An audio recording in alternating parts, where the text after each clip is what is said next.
Welcome to She Rises Through It, a podcast for the woman becoming, especially in the messy middle.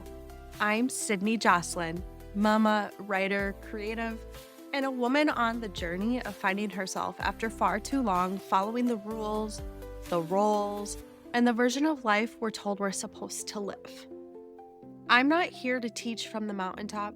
I'm here in the thick of it, sharing what's helping me rise through the hard parts, the shifts, the setbacks, the quiet breakthroughs. This space is real, raw. We'll talk about the good, the grief, the ugly truths, and the moments of hope that keep pulling us forward. It's not always easy, but it's always worth it. Please know, what I share comes from my lived experience. It's not medical or mental health advice. If you or someone you love is struggling, please reach out to a licensed professional who can truly support you. This is about becoming through it all. You're not behind, you're becoming. Welcome back. This is episode 6 of She Rises Through It.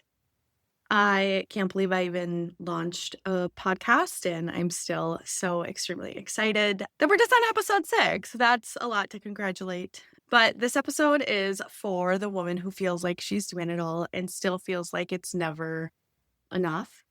The woman who is healing, but also still working, mothering, creating, holding space while keeping it all afloat.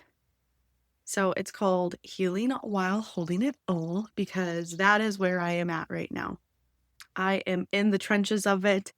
I'm still growing, still crying sometimes, still lashing, still building. I'm unraveling patterns while packing snacks and changing diapers and showing up.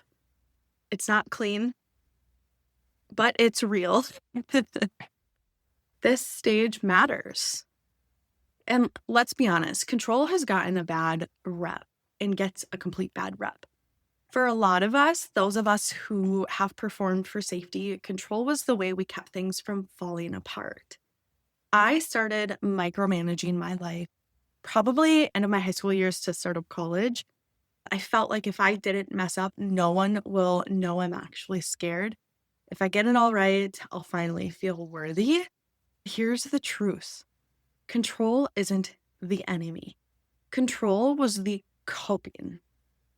my coping mechanism for how much I allowed control to take over my life. I can reflect back and see the moments where if that control was out of my hands and it was something like I couldn't feel safe in, I spiraled. I don't like that version. And understanding that I need to allow life to just unfold and release the control has been a very new concept for me. It's helped me survive in a world that I felt had told me that I had to be polished to be valued, that I couldn't cry because if I cried, I was a crybaby, that if I talked, that I talked too much and I was annoying. So control gave me a script when I didn't feel safe ad-libbing. And now I'm learning to soften that. Not toss control in the trash, but just release the grip. Let it ebb and flow and let life breathe a little. And it's hard. There's a lot of things out of my control, and the only thing I can control is my emotions, how I react, how I show up in life. And here's what I've learned lately. Healing does not wait for perfect timing. It doesn't come in the form of a 30-day plan or a color-coded Google Calendar. No, it shows up mid-chaos. It sneaks up into therapy calls, in between the diaper changes, in between business calls. It leaks out during a fight with your partner that you didn't expect to even cry in.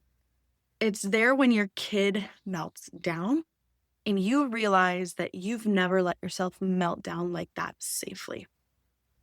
We get so caught up in, why is my child melting down like this? They shouldn't be doing that. They need to behave. They're not a good little kid. But this work is so messy.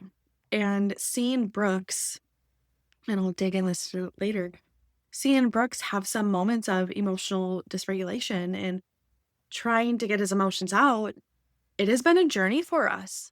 You need to find a safe spot to be able to melt down.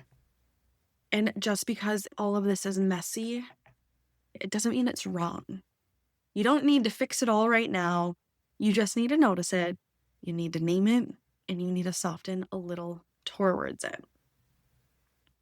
And, we're not broken in this. We're building something new when we're going through this. We may feel like we're failing, even if we spiral sometimes still, but we're not broken because the old patterns still knock at our door. They're patterns, right? And they're things that we have learned to grow with throughout our lives. And now what we're trying to do is repattern it, rewire it, rechange it. And that's a lot of work. That's big work. That is deep work.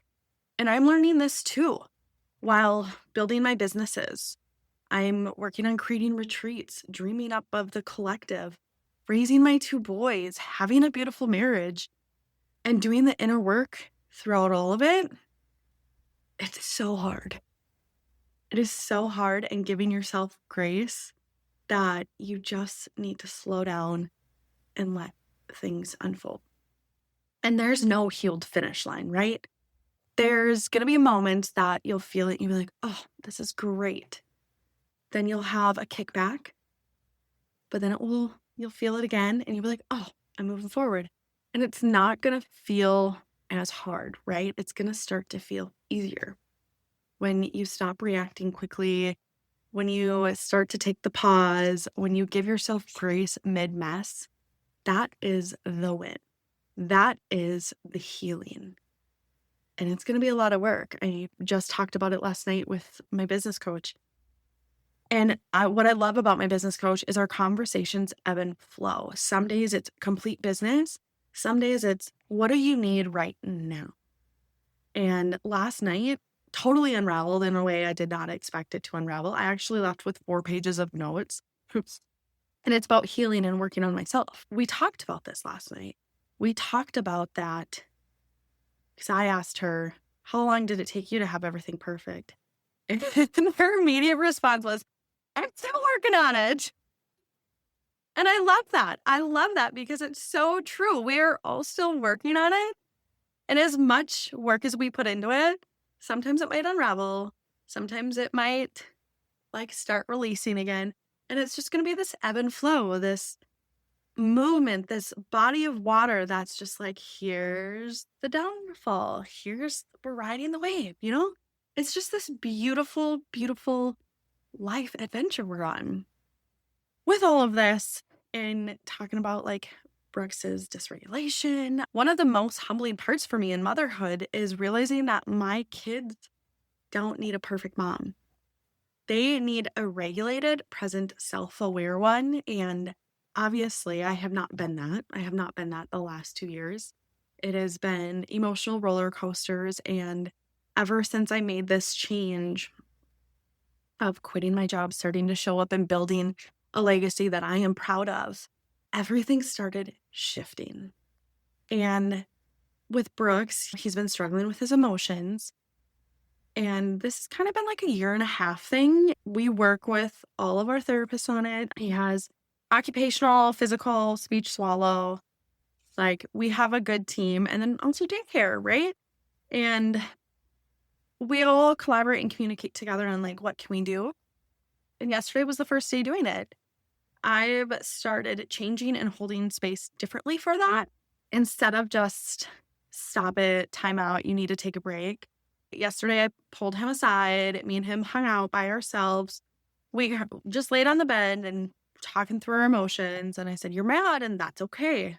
When you're mad, instead of biting people, bite your stuffed animal.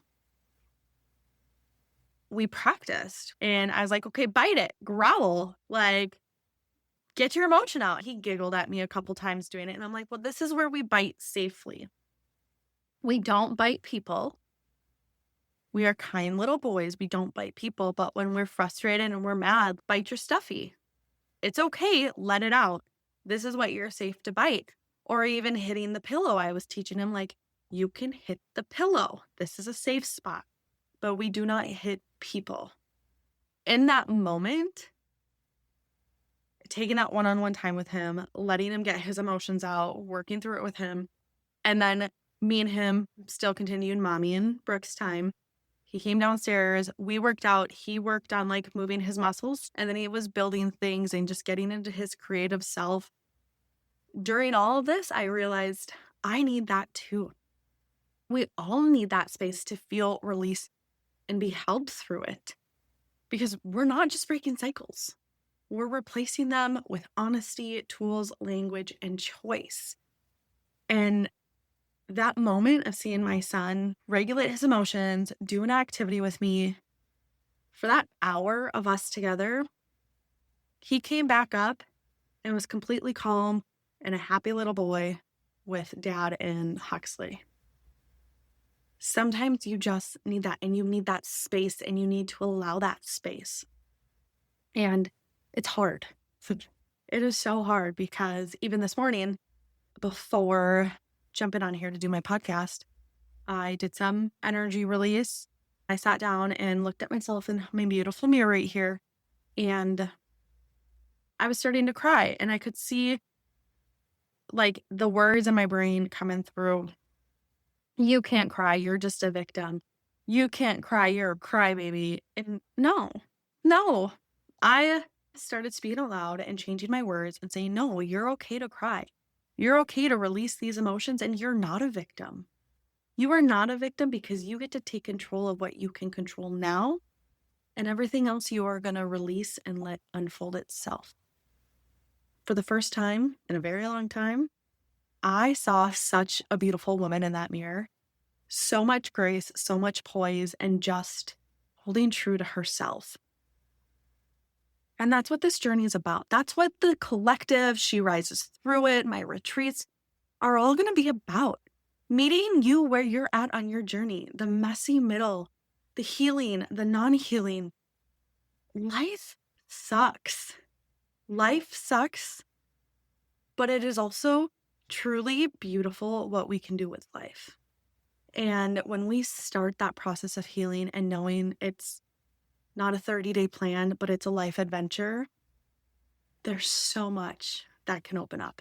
So much beauty that we can see through our eyes again.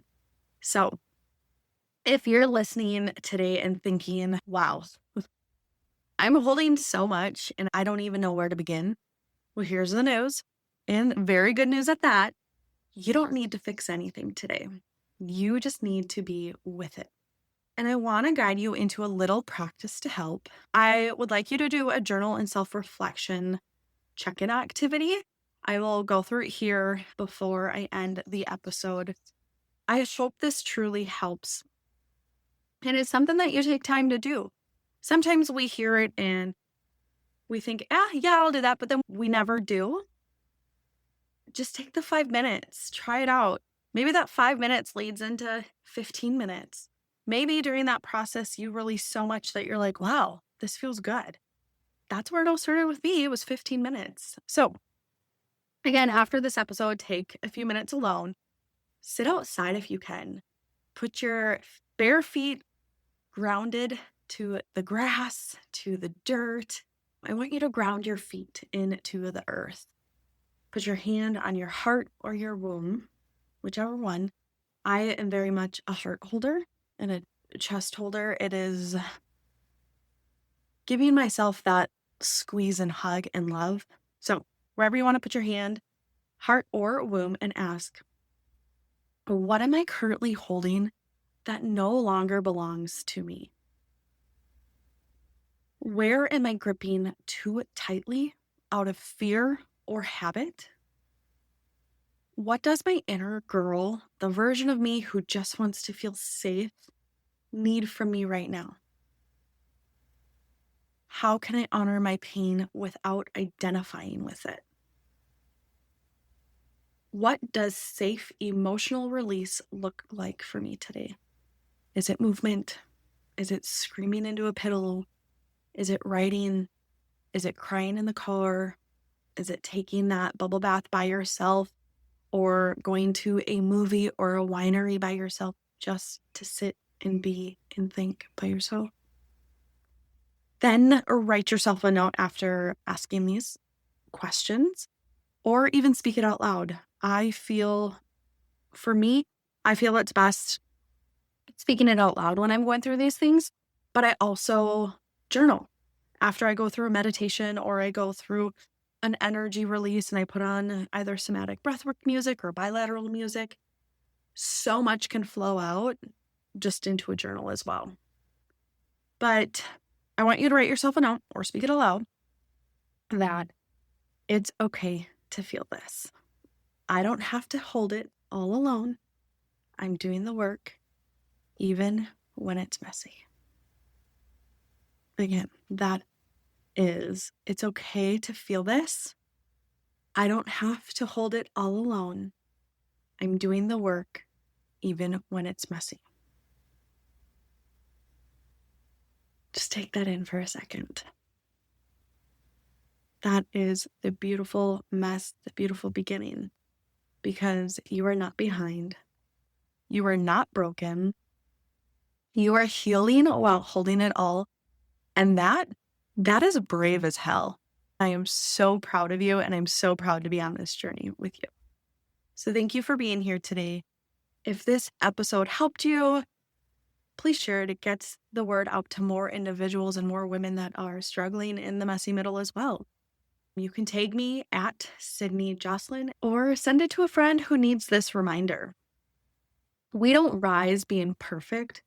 We rise by being real. So I'll talk to you soon. You've got this. Thank you so much for being here. Truly. If something in today's episode stirred something in you, I'd love for you to follow, share it with a friend, or leave a few words in a review. It helps more women find this space. We are just getting started, and next week's episode is already unfolding. I cannot wait to bring you along for it. Our full website and more resources are coming soon, but until then, you can always connect with me on Instagram at Sydney Jocelyn. Until next time, you're not behind, you're becoming.